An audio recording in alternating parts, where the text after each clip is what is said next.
ہارون رشید نا اپنے محل کی چھت پہ ٹہل رہا تھا، سب سے اوپر والے چوارے پر، نیچے سے حضرت بہلول دانا گزر رہے تھے، اوپر اس کے ساتھ سپاہی بھی تھے، گن مین بھی تھے۔ اس نے کہا یہ بابا تو ذرا اوپر اٹھاؤ۔ انہوں نے ایک ڈولی، ایک ٹوکری سمجھ لیں، اس کو رسیاں باندھ کے نیچے پھینکا۔ نیچے جو سپاہی تھے ان کو کہا کہ یہ بابا جی کو پکڑ کے اس میں بٹھاؤ۔ انہوں نے جبرن تھاما بابا جی کو، اس میں ڈالا، اوپر والوں نے کھینچ لیا۔ 2-3 منٹ لگے۔ ہارون رشید کے سامنے حضرت بہلول دانا پہنچ گئے تو تھوڑے ناراض بھی ہوئے کہ یہ کوئی طریقہ تو نہیں نا بلانے کا۔ ملاقات ہوئی تو کہا کیوں بلایا؟ کہنے لگا ایک مسئلہ پوچھنا تھا۔ فرمانے لگے بادشاہ ہے نا، تیرے مسئلے پوچھنے کا بھی اپنا ہی انداز ہے، پوچھ مسئلہ۔ کہنے لگا بابا پوچھنا تھا کہ آپ اللہ تک کیسے پہنچے؟ حضرت بہلول دانا چپ کر گئے۔ 2-4 منٹ کے بعد کہنے لگے جس طرح ابھی زمین سے تیرے تک نہیں پہنچا، بالکل اسی طرح ہی پہنچ گیا ہوں رب کریم کی بارگاہ تک، اور وہ بھی جو اس نے کرم فرمایا ہے، ورنہ میں تو نہیں سمجھتا کہ میں پہنچ گیا، وہ بھی اگر تیری خوش گمانی ہے۔ ہارون رشید کہنے لگا مجھے سمجھ نہیں آئی۔ فرمانے لگے تو بادشاہ جو ہے اتنی جلدی کیسے سمجھ میں آئے گی تجھے بات؟ فرمانے لگے اگر میں تجھ سے ملنا چاہتا نا تو میں ایک درخواست لکھتا، پھر کسی وزیر سے سفارشی سائن کراتا، پھر وہ جمع کراتا، پھر مجھے ٹائم ملتا کہ فلاں دن فلاں تاریخ فلاں ٹائم آ جانا، پھر آ کے میں لائن میں لگتا۔ پھر بھی تو بادشاہ ہے، تیرا موڈ بنتا ملنے کا کہ نہ بنتا؟ جب میں چاہتا تو پتہ نہیں کتنا ٹائم لگ جاتا، جب تو نے چاہا ہے نا تو 1 منٹ بھی نہیں لگا۔ فرمانے لگے میں نے دعویٰ ہی نہیں کیا کہ میں جدوجہد کر کے پہنچوں گا، میں نے تو رب کی بارگاہ میں عاجزی کی ہے، پھر رب نے ہی کرم فرمایا ہے، اسی نے مہربانی کی ہے۔ مانا کہ محبت کے سفر میں ہر گام پہ 100 مشکل ہے، لیکن یہ سفر آسان بھی ہے اگر ساتھ تمہارا ہو جائے۔ اس کے کرم کا ساتھ رہا ہے، اس سے عافیت مانگی ہے، اپنے آپ کو اس کے سپرد کیا ہے تو اس نے کرم کر دیا۔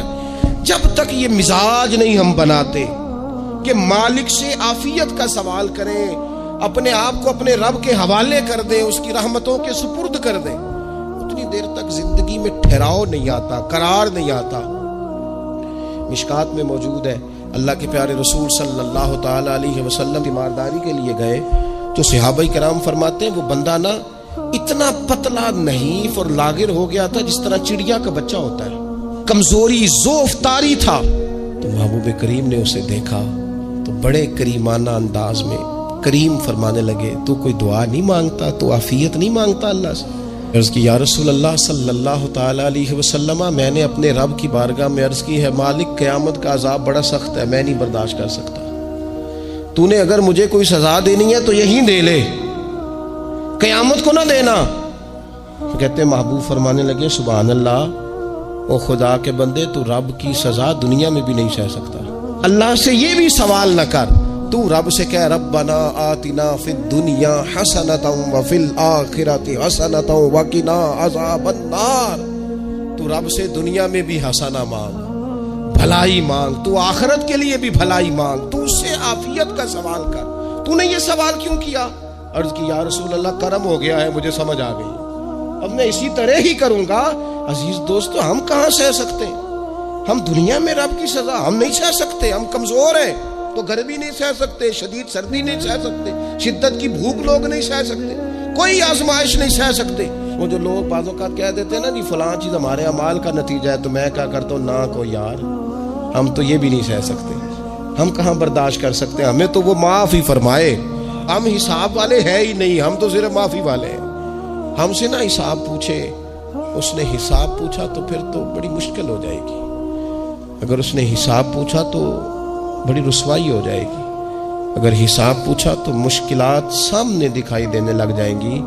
ہم سے تو وہ درگزر والا معاملہ کرے، ہم سے تو وہ کہے جا میں نے محبوب کے صدقے تجھے معاف کیا، جا تیرے لیے رحمت اور بخشش والا فیصلہ کیا۔